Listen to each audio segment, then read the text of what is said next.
윤 대통령이 하루라도 빨리 물러나야 합니다. 한국 사회의 장래를 위해서 그의 사퇴는 필연적입니다. 거부권은 결코 대통령의 특권이 아닙니다.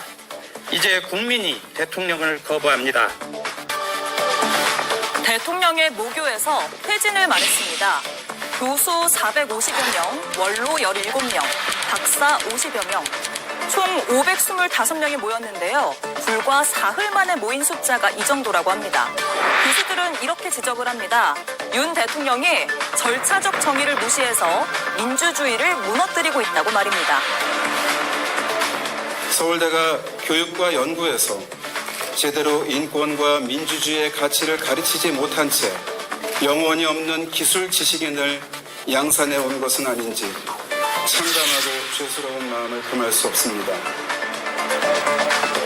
대학가 시국선언 한두 곳의 이야기가 아니라 전국적인 현상으로 보입니다. 수도권과 호남뿐 아니라요. 보수의 심장 경북에서도 일찌감치 이런 목소리가 터져나왔죠. 윤석열 정권 물러나라! 말을 듣지도 물러나지도 않는다면 우리가 끌어내릴 것입니다.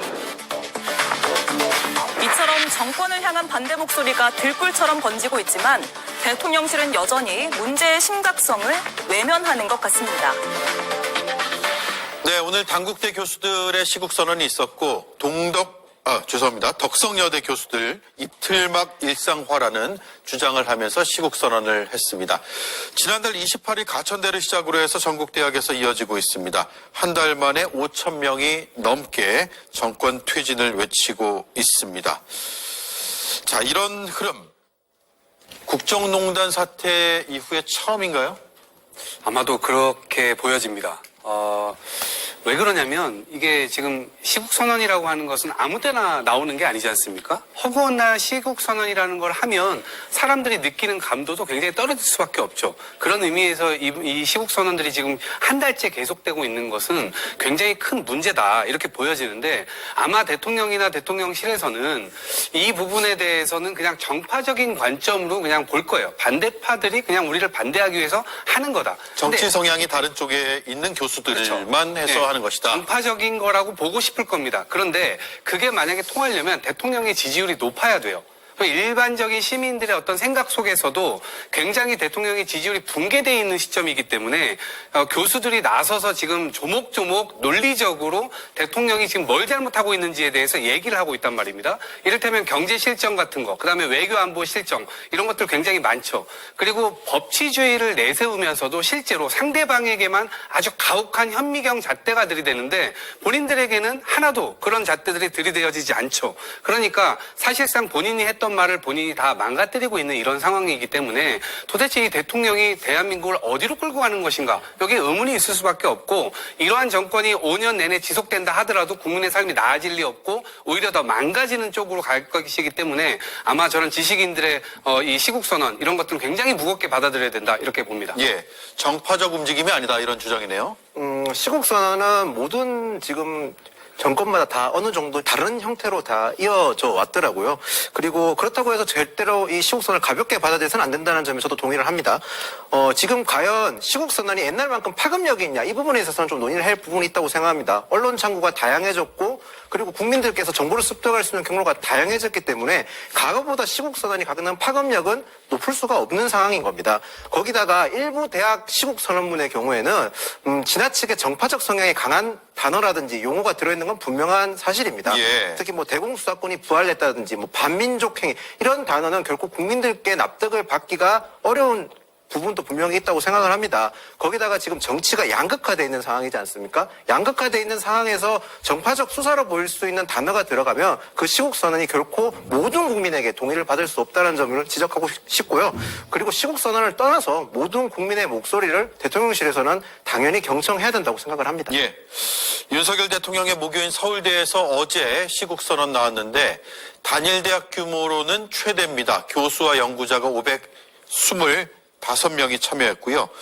현 시국에 대해 이렇게 주장했습니다. 들어보겠습니다. 어떤 민주주의라는 가치에 대해서 너무나도 상상할 수 없을 정도로 그걸 무시하는 발언을 최고 권력자가 서슴없이 하고 있는 부분들이 있고 그런 그 정당한 절차들이 훼손되고 있고, 또 하나는 이 염치 없음, 부끄러움을 모른다는 데 대한 국민적 공분이 있다고 생각이 됩니다. 정말 후한무치한 상황들이 너무 많이 벌어지고 있다. 이런 생각이 듭니다. 예, 한가선 의원님. 네. 잇따르는 시국 선언문을 쭉 보면 빠지지 않고 등장하는 키워드가 있을까요?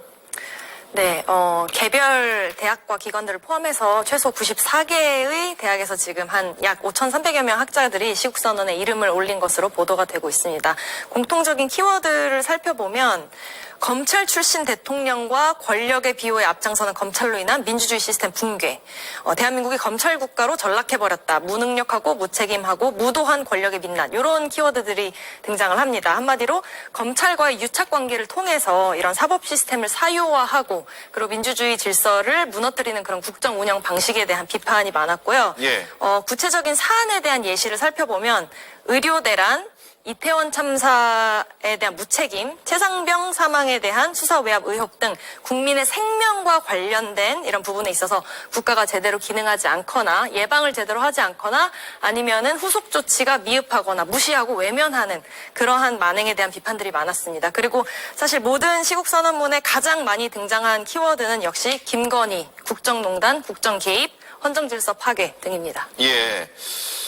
자, 어제 카톨릭 사제 1,466명이 시국선언문을 발표했고요.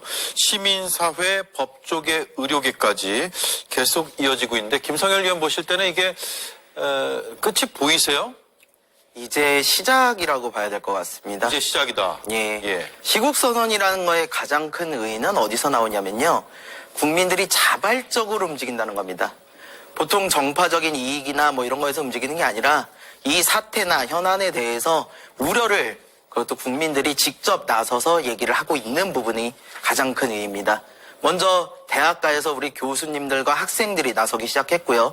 그 이후에 법조계, 시민사회, 의료계, 그다음에 종교계까지 전반적으로 들불처럼 번져나가고 있는 상황이에요. 그래서 저는 이게 시작에 불과하다고 생각을 하고요. 그럴 수밖에 없는 이유가 있습니다. 최상병 특검, 김건희 특검 등 대통령이 자기 자신에 대한 비위는 모조리 묻어두려고 하고 있어요. 그리고 국회에서 통과한 법에 대해서 25차례나 거부권을 행사했습니다.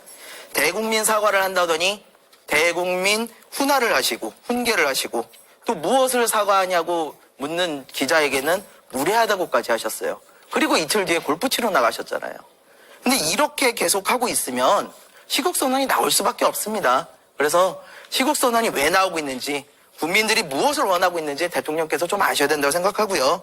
그다음에 전광판 안 보는 야구 선수가 얼마나 어리석은 짓인지 빨리 깨닫길 바랍니다. 예.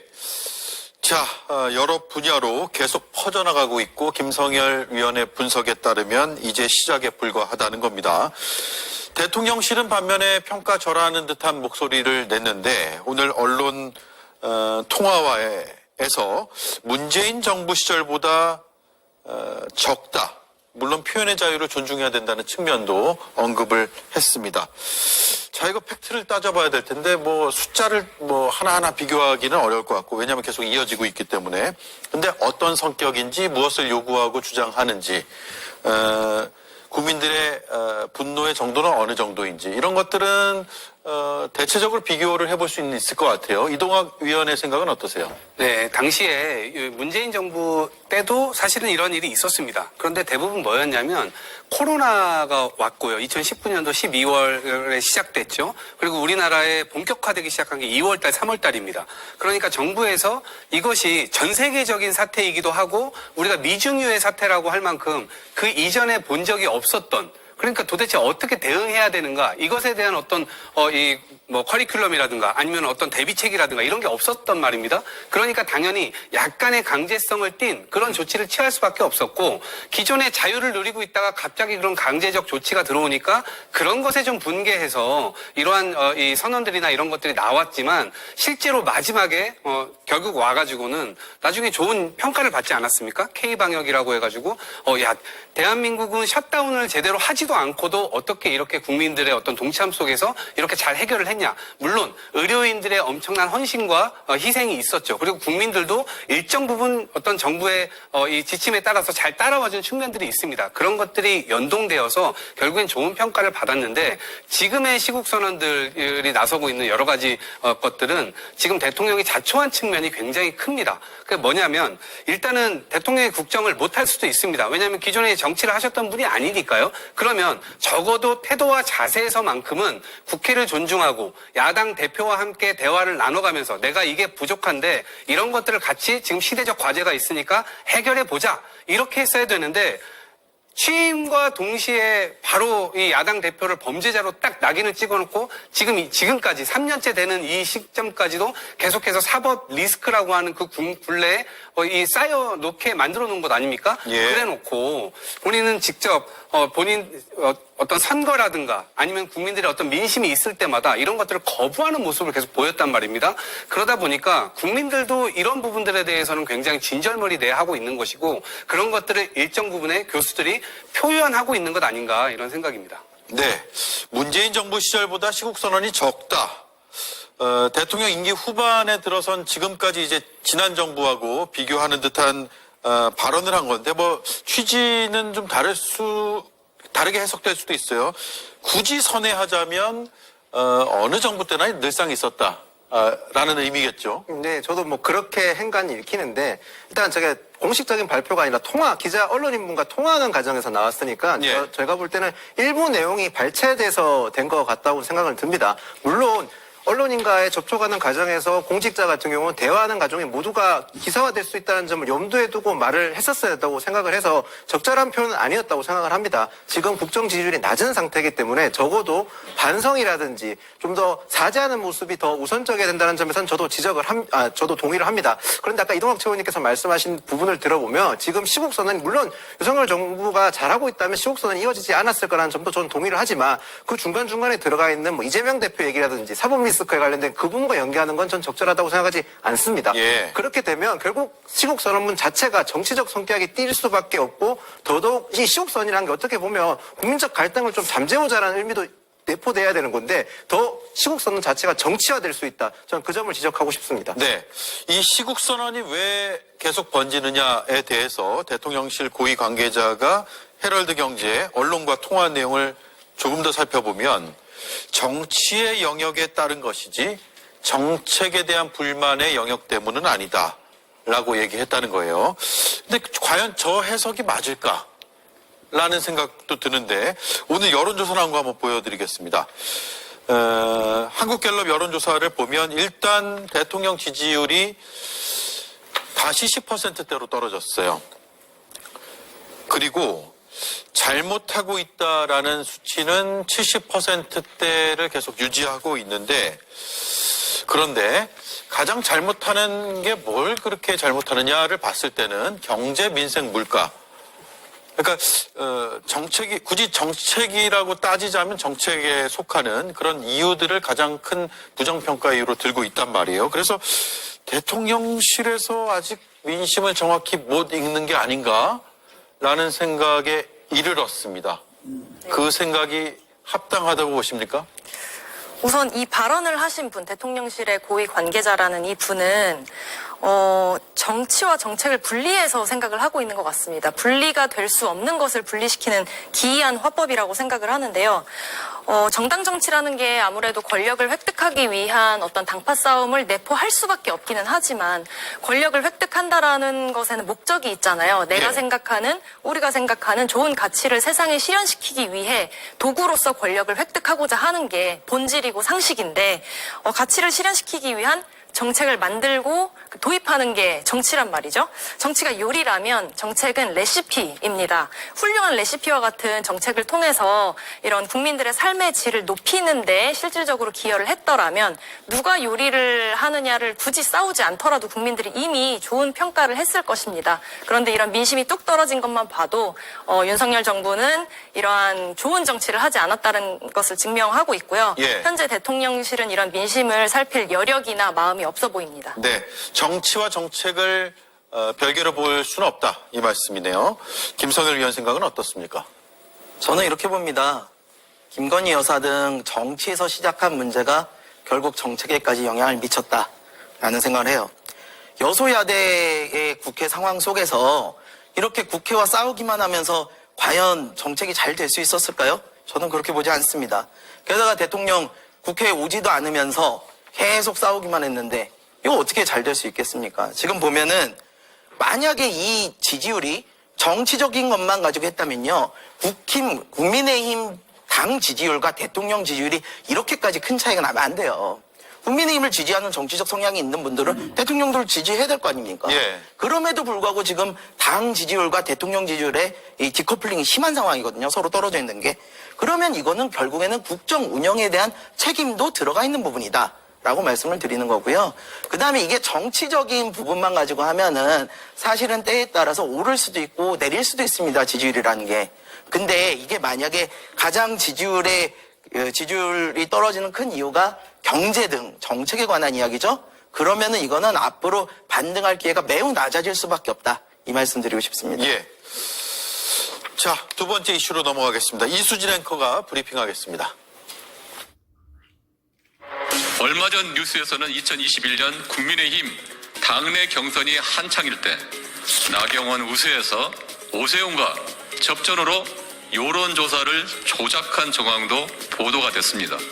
이게 사실이라면 오세훈은 시민을 속인 가짜 서울시장일 수도 있습니다. 가짜 서울시장. 민주당 새서울 특위는 오세훈 시장에게 이렇게 말했습니다. 조작된 여론조사로 경쟁자를 주저앉혔다는 거죠. 인용한 기사 내용을 볼까요? 당내 경선이 한창이던 2021년 2월 미래한국연구소의 비공표 여론조사를 보면 나경원 후보가 6.7%포인트 차로 앞서 있었는데요. 최종 보고서에선 오차 범위 안으로 좁혀졌습니다. 오 시장 입장에선 지는 싸움에서 해볼 만한 싸움으로 바뀐 겁니다. 하지만 오 시장 일전에 이렇게 해명한 바 있죠. 과연 그 미공개 여론조사가 우리 캠프의 선거 전략에 어떤 측면에서 도움이 되겠냐 이거예요. 여러분 아시다시피 당시에 그 나경원 후보와의 당내 단일화 경선 그리고 그 위에 있었던 안철수 후보와의 당 밖의 후보와의 단일화 경선, 단일화 협상과 경선 이거는요 다 결론 난 것이 100% 일반 국민 대상 여론조사입니다. 그러니까 시장 후보는 일반 국민 대상 여론조사로 정한 거기 때문에 명태균 씨의 여론조사가 의미가 없다 이런 취지였는데요. 가짜 서울시장 논란, 진실은 무엇이고 앞으로 어떤 국면이 이어질까요? 네, 저는 오늘 정치권에서 나온 발언 중에 가장 센 발언이 바로 이건 것 같습니다. 가짜 서울시장일 수도 있다. 그러니까 부정선거 가능성까지 얘기한 것이고 인정하지 못할 수도 있다라는 이야기로 이어질 수도 있는데 왜 민주당은 이런 판단에 이르게 됐다라고 보세요? 우선 저런 조작이 있으면 안 되는 거죠. 그런데 어쨌든 여러 가지 녹취를 통해서도 저게 나오고 있고 그다음에 자료를 통해서도 나오고 있는데 저 구조가요. 먼저 저희가 잊으면 안 되는 게 명태균 씨가 대선 과정에서도 조작을 했다라고 하는 것이 나오고 있기 때문에 예. 결국 이 문제는 대통령과 여사에게까지 갈 수밖에 없는 문제를 하나 짚어두고요. 두 번째로는 결국에는 이 문제가요. 선거를 하고 있는 와중에서 이 여론조사는 공표든 미공표든 굉장히 기세에 굉장히 큰 영향을 미칩니다. 그런데 이 캠프에서 이거를 알게 되는 순간 결국은 이 기세에 굉장히 큰 영향을 미치기 때문에 메시지 톤도 조절할 수가 있고요. 실제로 그것 때문에 결국 소문이 나게 됩니다. 그러면 당연히 민간으로 이게 넓어지면 넓어질수록 결국에는 그 기세가 영향을 끼칠 수밖에 없게 되는 거죠. 예. 그리고 문제는 이 문제가 터졌을 때 오세훈 시장의 대응입니다. 지금 대통령과 비슷한 대응을 하고 있거든요. 별일이 아닌 것처럼, 나는 상관없는 것처럼. 그렇죠. 예. 전혀 문제가 없다. 이런 방식으로 지금 얘기를 하고 있거든요. 예. 근데 그런 부분들이 결국에는 조사의 대상이 될 수밖에 없고 그러한 부분들은 조사로 밝혀져야 될 내용인 거죠. 그래서 이 상황은 그냥 저렇게 오세훈 시장이 그냥 나는 상관없다, 모른다, 관계 없었다 이렇게 넘어갈 문제가 아니고요. 결국 조사를 통해서 드러내야 될 문제라고 봅니다. 네, KBS 보도를 조금 더 자세히 보겠습니다. 2021년 서울시장 보궐선거 당시에 명시 측이 한 조사 원본 자료를 확인을 했더니 애초에 나경원 우세인데 40.7 대 34란 말이에요. 저게 원본 자료의 숫자인데, 그런데 접전으로 조작이 됐다라는 정황이 있다. 최종 보고서에서는 39.2 대 36.1. 수치만 딱 봐도 하나는 나경원 우세로 보이고, 그리고 그 아래는 굉장히 박빙이네, 접전이네, 많이 붙었네, 이렇게 느껴지는 확 다른 숫자가 저렇게 나왔단 말이에요. 이게 비공표 여론조사면 문제가 없는 건가요? 어떻습니까? 비공표 여론조사면요, 저런 수치가 나오는 것에서 문제 제기할 부분이 없습니다. 외부로 나가지 않으니까. 외부로 나가지 않은 것도 있고, 미공표 여론조사는 말 그대로 캠프 차원에서 실제 투표율, 그러니까 세대별로 투표율이라든지 아니면 또는 세대별 연령별로 투표율과 환산해가지고 계산할 수 있는 거예요. 실제 투표와 가장 비슷하게 계산할 수 있는 조사가 비공표 여론조사입니다. 예. 비공표 여론조사가 문제가 되려면 표본 자체가 오염돼 있거나 또는 조사 방식에 있어서 문제가 있어야 되는 거지, 조사된 결과 수치를 가지고 있어서 거기에 대해서 일정 부분 가공하는 거에 대해서는 문제가 될 게 없는 부분이 맞습니다. 예. 지금 KBS 언론의 보도에 따르면 보면 당시 실제로 서울에 사는 30대 여성분에게 전화를 했을 때 부산에 산다는 말을 했다고 해서 지금 문제제기를 크게 하는데요. 물론 그 부분에 있어서는 좀 더 조사가 필요한 부분이 맞습니다. 그런데 실제로 이 조사는 2021년에 조사됐지 않습니까? 네. 지금 시점은 2024년이니까 그 번호 주인이 바뀐 걸 수도 있고요. 단정적으로 지금 이 여론조사 자체가 표본이 오염됐다라고 말하기는 어려운 상황이라고 저는 봅니다. 예.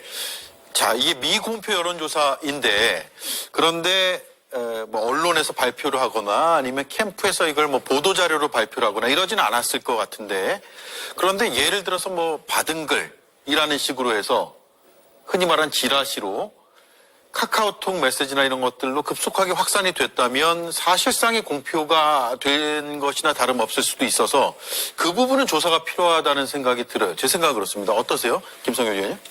그거는 하면 불법입니다. 예. 만약에 돌았다면요? 만약에 돌았다면은, 근데 그 당시에 이게 서울시장 같은 큰 선거에서는요, 후보 측 간의 신경전이 어마어마하기 때문에 그런 식의 지라시가 나오면 바로 신고가 들어가요. 그래서 예. 사실상 그런 일이 지금 언론에 안 나온 상태에서 갑자기 지금 나오기는 굉장히 어렵다는 판단은 좀 듭니다. 네. 물론 조사가 좀 필요한 부분은 분명히 있어 보이긴 합니다. 예. 자, 그래서 어쨌든 최종 보고서에서는 숫자가 완전히 바뀌었다라는 건데, 문제는 더 있습니다. 한가선 의원님, 네. 접전 조작 여론조사 저 보고서가 나오는 그날, 네. 그러니까 여론조사가 이뤄진 그날, 오 시장의 지인 김모 씨가 미래한국연구소에 700만 원을 입금을 하잖아요. 네. 그래서 이게 무슨 대가로 돈을 준 것인가? 라는 생각이 드는 거죠. 네. 오세훈 서울시장의 오랜 후원자죠. 이 김한정 회장이라는 분은 오랜 후원 회장으로 알려져 있는데, 미래한국연구소 측에 송금을 했다는 것은 사실입니다. 드러난 팩트고요. 이에 대해 오세훈 서울시장은 뭐 나와는 관계없는 일이다, 그들이 주고받았건 나는 모르고 관심이 없었다라고 이제 꼬리 자르기를 하고 있습니다. 그런데 김한정 회장과 강혜경 씨의 통화 녹취를 살펴보면 김한정 회장은 다른 이야기를 하거든요. 오히려 오세훈 서울시장이 명태균 씨를 만나보고 그다음 나보고 명태균을 만나라고 했다, 이렇게 예. 다른 이야기를 하는데, 물론 이건 수사를 통해서 진실이 드러나게 되어 있지만 그냥 이 뉴스를 접하는 시민들의 입장에서는 오세훈 시장의 반박이 좀 갸우뚱할 수밖에 없습니다. 왜냐하면 김한정 회장과 강혜경 씨가 통화를 한 시점이 9월 10일이란 말이죠. 네. 그때면 명태균이라는 이름이 세상에 드러난 지도 얼마 되지도 않았고, 강혜경 씨가 A, B, C, D, E 씨로 불렸을 때요. 그런데 이미 이 김한정 회장은 명태균에게 10억을 줘라, 20억을 줘라, 그래서 혼자 깜빵 가게 해야 된다, 이런 회유를 시도한 정황이 드러나 있습니다. 이미 이 시기에는 이제 오세훈 서울시장의 이름이 언급될 때도 아닌데 김한정 회장이 명태균과 오세훈의 관계를 알고 있었고 이들의 어떠한 거래 내용을 알고 있었다라는 뜻으로 보여집니다. 상식적으로 내가 아무리 돈이 많다고 하더라도, 누군가를 열렬히 지지한다고 하더라도 어떤 생뚱맞은 사람이 와서 나 이 사람 위해 여론조사 했다, 돈을 달라라고 한다고 하면 주지 않겠죠. 그게 네. 상식이겠죠. 여론조사든 여론조작이든 어떠한 정치 설계든 이 값어치 있는 일을 했다고 판단을 하니까 명태균에게 입금을 한 것으로 보입니다. 이 부분은 수사를 통해 밝혀질 것으로 생각합니다. 이유 없이 주는 돈은 없다. 이 말이 생각이 나네요. 김성일 의원님, 개혁신당에서 어떻게 보고 있어요? 오세훈 시장 만드는데 사실 이거 비공표 여론조사는 아무 영향력을 행사할 수가 없었다라는 게 김종인 전 비대위원장의 분석이던데 네. 개혁신당도 비슷한 생각을 갖고 있습니까? 이건 뭐 당 차원에서 말씀드리기보다는 예. 저도 이제 여론조사를 오래 해봤던 사람으로서 이제 제 의견을 좀 말씀을 드리고 싶은데요. 이 비공표 여론조사를 쉽게 말씀드릴게요. 어떻게 비유를 하면 좋겠냐면은 학생이 성적표를 받았는데 집에 가서 부모님께 보여드리기 전에 고친 거예요. 이거는 수능 시험에 영향을 미치지 못합니다. 대학 입시는 영향을 미치지 못해요. 예. 그래서 단지 부모님을 속이는 정도의 영향력. 그것이 바로 비공표 여론조사거든요. 부모님을 기쁘게 해줄 목적이거나 그렇죠. 안 혼나려고 고치는 거요? 그러니까 이제 원래 비공표 여론조사는 그걸 통해서 국어나 수학 내가 약한 부분을 찾아서 이거를 더 공부하려는 그런 전략을 세우는 데 쓰이는 겁니다. 근데 그거 자체를 전혀 속여가지고 만약 했다면 이거는 자체의 목적은 다 사라지는 거고 오히려 부모님 심기보전 즉 후보 캠프에 사기 돋는 데만 좀 썼을 가능성은 있고요. 근데 조작 자체는 사실 쓸모도 없을 뿐더러 만약에 조작을 했다면 이건 매우 잘못된 행위죠. 예. 하지만 그렇다고 해서 선거에 영향을 미쳤다라고 보기에는 좀 어려운 부분이 있다라는 말씀 드리고 싶습니다. 네.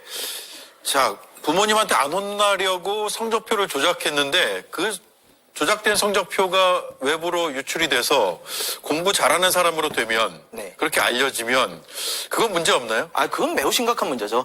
비공표 여론조사는요, 그 의뢰한 사람만 받아보게 돼 있어요. 그 캠프 내에서조차도 원래는 공유를 하면 안 됩니다. 그런데 이런 게 아까 말씀하셨듯이 만약에 캠프에 공유가 되고 그게 바깥으로 카톡이나 이런 거의 형태로 해서 지라시 형태로 나갔다. 이건 명백한 불법입니다. 예. 자, 그 부분이 핵심일 것 같아요. 이게 검찰 조사가 어떻게 되는지는 모르겠으나 집중적으로 조사가 된다면 그 부분에 대한 불법 여부를 따져봐야 될 것 같습니다. 자, 지금부터는 오세훈 시장의 반박을 전해드릴게요. 일단 경선 룰이 일반 시민 여론조사 100%였기 때문에 이런 조사 같은 것들이 특히 비공표 여론조사가 영향을 미칠 수가 없다라는 게 오세훈 시장 측의 주장이거든요. 합리적인 주장이라고 보이십니까? 글쎄요, 그럼 왜 했을까요?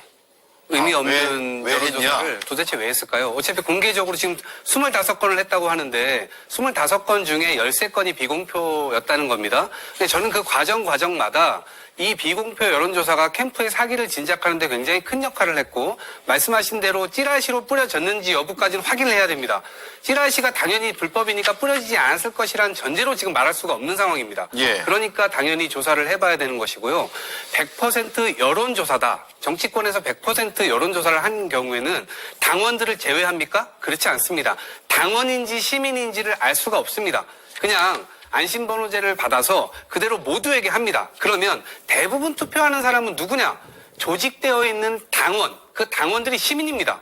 그 시민들이 결국 투표하게 되는 겁니다. 그러니까 일반 관심이 있는 시민들 역시 당원이 아닌 사람들도 투표할 수 있지만 대부분의 가능성이 높은 것은 결국 조직되어 있는 당원, 그들 역시도 시민이기 때문에 그들이 적극적으로 자기가 지지하는 후보를 당선시킬 목적을 가지고 투표를 할 수밖에 없게 되는 겁니다. 예. 그러면 아까 말씀드렸던 제가 소문이라고 표현을 했는데 그것이 지라시 형태가 됐건 아니면 입소문이 됐건 그 입소문이 주로 어디로 돌겠습니까? 조직되어 있는 당원들의 카톡방이든 텔레그램방이든 아니면 입소문이든 그런 방식으로 결국 그 캠프의 어떤 기세 이런 것들이 정해질 수 있는 여지가 굉장히 큰 겁니다. 그런데 저는 그런 점에서 당연히 불법적이기 때문에 이 부분에 대한 수사는 있어야 되겠지만 오세훈 시장 쪽에서 이렇게 이제 지금 항변을 하고 있는 것은 아마도 저는 조사에 적극적으로 열심히 임하지 않으면 이 부분에 대해서는 그렇게 말로만 그냥 퉁치고 넘어갈 수 없는 상황이라고 생각합니다. 예.